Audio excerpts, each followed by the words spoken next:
रीवा और विंध्य प्रदेश के लिए इनफैक्ट यदि कहा जाए तो ये पूरे मध्य प्रदेश के लिए एक बहुत बड़ी सौगात है। और इसकी शुरुआत और तैयारियां हमने 1 साल पहले से शुरू कर दी थी। तो कल हमारा जो ड्रोन पायलट ट्रेनिंग सेंटर का इनॉग्रेशन है। ड्रोन पायलट क्योंकि अभी गवर्नमेंट का रेगुलेशन आ गया है कि कोई भी व्यक्ति जो है तो बिना लाइसेंस के ड्रोन नहीं फ्लाई कर सकता।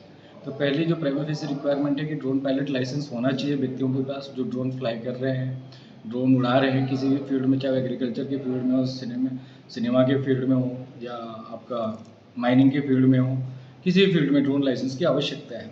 और ड्रोन का यूटिलाइजेशन आपने अभी देखा ही होगा, जो ऑपरेशन सिंदूर में पोटेंशियल समझ में आया है कि ड्रोन कितना ज़्यादा हमारे लिए पावरफुल और इम्पैक्टफुल है। चाहे वो वॉरफेयर हो, चाहे सिविल यूटिलाइजेशन हो, कहीं भी किसी भी फील्ड में ड्रोन का बहुत बड़ा एक यूटिलाइजेशन है। तो इस सब चीज़ों को हमने अब दिमाग में रखा और ये सेंटर की हम शुरुआत कर रहे हैं, जिसमें हमारा सहयोगी, सबसे बड़े सहयोगी एपीएस विश्वविद्यालय, एपीएस यूनिवर्सिटी है। इन्होंने काफ़ी सहयोग किया है, इनके सहयोग के बिना ये संभव भी नहीं था। इन्होंने हमें इंफ्रा फैसिलिटीज सारी चीज़ें प्रोवाइड करी हैं। और जहाँ रही कल के प्रोग्राम की बात, तो कल हमारी पूरी टीम के मेंबर आ रहे हैं, जिनमें से 2 साइंटिस्ट हैं हमारे रॉकेट साइंटिस्ट, और कल एक हमारा ड्रोन आ रहा है, हमारा ऐसी ड्रोन, और एक रॉकेट आ रहा है। तो रॉकेट भी कल हमारा जो अंडर मैन्युफैक्चरिंग यूनिट है, प्रोडक्शन में है अभी, वो रॉकेट भी कल हम यहाँ डिस्प्ले कर रहे हैं। कामाकाजी ड्रोन भी डिस्प्ले कर रहे हैं, जो अभी ऑपरेशन सिंदूर में इस्तेमाल हुए थे, कामाकाजी ड्रोन कैटेगरीज, वो कैटेगरी भी हम डिस्प्ले कर रहे हैं। एग्रीकल्चर ड्रोन और मैपिंग ड्रोन, सर्विलांस ड्रोन भी हमारे कल डिस्प्ले हो रहे हैं, along with the scientist and the relevant people who are operating those drones. और जहाँ बात रही, तो हमारे पास जो हमारी टीम में एक सबसे बड़े टीम के मेंबर हैं, एक हमारे कहना चाहिए रॉकेट साइंटिस्ट हैं, जिन्होंने यूक्रेन में कीव यूनिवर्सिटी से जिनकी एजुकेशन हुई है, उनका काफ़ी कंट्रीब्यूशन रहा है रॉकेट की फील्ड में। और डॉक्टर अंबेडकर रत्न से सम्मानित भी है महाराष्ट्र गवर्नमेंट के द्वारा, राजेश मुनीश्वर नाम है उनका। उसके साथ ही एक ड्रोन की बहुत बड़ी कंपनी है हमारे इंडिया के, उसके को फाउंडर भी आ रहे हैं, साईराज। हमारे साथ कुछ टाटा एडवांस सिस्टम के भी लोग, रिटायर्ड लोग हैं, पर वो अभी इंडस्ट्री में उनका कंट्रीब्यूशन चल रहा है, तो वो लोग भी हमारे साथ जुड़ रहे हैं। तो हमारे पास साथ 2 साइंटिस्ट और आ रहे हैं। तो कल हमारी जो टीम है वो 4 साइंटिस्ट की टीम है, जो इस फील्ड में काम कर रहे हैं। हमारी इस पिनाक शक्ति फ्लैपॉन के साथ एसोसिएट हैं, और उनके साथ हम बहुत कुछ एरोस्पेस के फील्ड में आगे करने जा रहे हैं। ड्रोन पायलट ट्रेनिंग से हम शुरुआत कर रहे हैं, पर हमारी लिमिट सिर्फ ड्रोन पायलट ट्रेनिंग तक नहीं है, आगे मैन्युफैक्चरिंग और फाइनल असेंबली लाइन सेटअप के लिए भी हमने यहाँ के लिए योजना तैयार कर रखी है।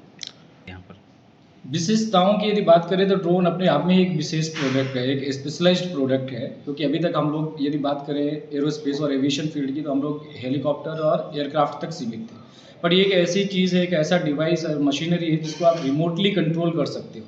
कमांड में आप भेज सकते हो, आप भी कमांड कर सकते हो, उसको भेज सकते हो। कोई भी किसी भी तरह का कार्य हो, आप इससे कर सकते हो। जैसा कि आपने अभी न्यूज़ में देखा होगा कि एक हार्ट ट्रांसप्लांट होना था, due to traffic it was not possible to transport the heart by road. तो रोड के माध्यम से हार्ट पहुंचने में काफ़ी टाइम लग जाता। तो अभी रिसेंट ही न्यूज़ थी, आप लोग यदि गूगल पे जाएंगे तो आपको जानकारी उपलब्ध हो जाएगी सारी, कि ड्रोन के माध्यम से उस हार्ट को जो है तो ट्रांसपोर्ट किया गया लोकेशन तक, हॉस्पिटल तक। तो इससे एक व्यक्ति की जान बचाई जा सकी एक मिनिमम टाइम ड्यूरेशन के अंदर। तो एक विशेषता ये होगी।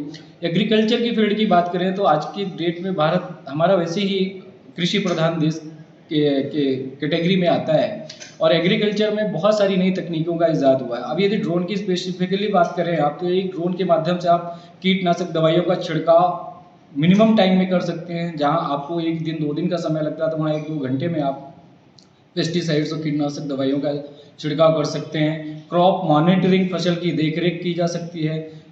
जब जैसे कि देखते हैं कि ओलावृष्टि होती है या बारिश ज़्यादा हो जाती है, तो फसलें खराब हो जाती है, उस टाइम पे मैपिंग करना और एग्जैक्ट पता लगाना कि कितनी फसल नष्ट हुई है, ये सरकार के लिए भी एक चैलेंज होता है, और आम पब्लिक के लिए तो ये डिजास्टर है। उस कंडीशन में भी आप ड्रोन का इस्तेमाल करके उसको पूरी तरह से मॉनिटर कर सकते हैं, उसका सर्वे कर सकते हैं, और एग्जैक्ट पता कर सकते हैं कि कितनी क्रॉप किस कैटेगरी में और किस लेवल में डिस्ट्रॉय की गई है। तो ये यूटिलाइजेशन तो एग्रीकल्चर के फील्ड में हो गया। डिजास्टर के फील्ड में बाढ़ के टाइम पे स्पेशली एनी नेचुरल कैलेमिटीज़ और नेचुरल डिजास्टर, उस टाइम पे ड्रोन का सबसे ज़्यादा यूटिलाइजेशन होता है, specially hilly area, terrain area में, और ऐसी जगहों पे जहाँ पे रोड के माध्यम से कनेक्टिविटी बहुत कम है। तो वहाँ पे ड्रग्स पहुँचाना, दवाइयाँ पहुँचाना और रोज़मर्रा की ज़रूरतों के सामान पहुँचाना, ये सारी चीज़ें ड्रोन के माध्यम से की जा रही हैं अभी वर्तमान समय में। डिफेंस की फील्ड में बात करें तो अकेले डिफेंस के फील्ड में ड्रोन की अपॉर्चुनिटीज़ बहुत ज़्यादा हैं, ड्रोन का जॉब रिक्वायरमेंट भी बहुत ज़्यादा है, वहाँ पे भी लोग देख सकते हैं। और डिफेंस के फील्ड में यदि टेक्नोलॉजी की बात करें तो बहुत एडवांस टेक्नोलॉजी, यूएवी आ गए हैं, अनमैन्ड एरियल व्हीकल आ गए हैं, जो हमारे स्मॉल कैटेगरी, मीडियम कैटेगरी और लार्ज कैटेगरी के ड्रोन हैं, उनका अच्छा खासा यूटिलाइजेशन आर्मी और डिफेंस की फील्ड में किया जा रहा है।